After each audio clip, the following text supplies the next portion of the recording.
กระปุ้นสดๆเด้อจากสวน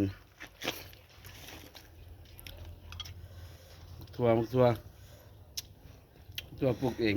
กินข้าวต้นเลยนะ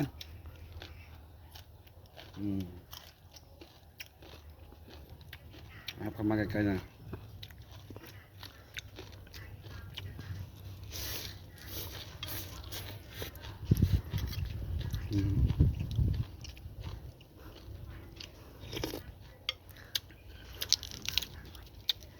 ผักสลัดกะปิ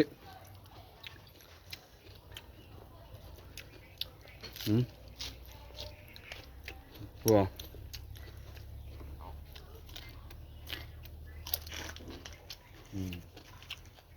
มันก็ยาวเติบให้กินได้แล้วมาใกล้ๆ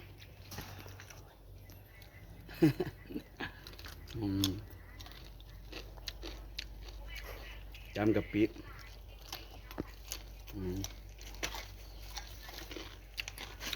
ปุ้นกับปุ้นเนี่ยอืม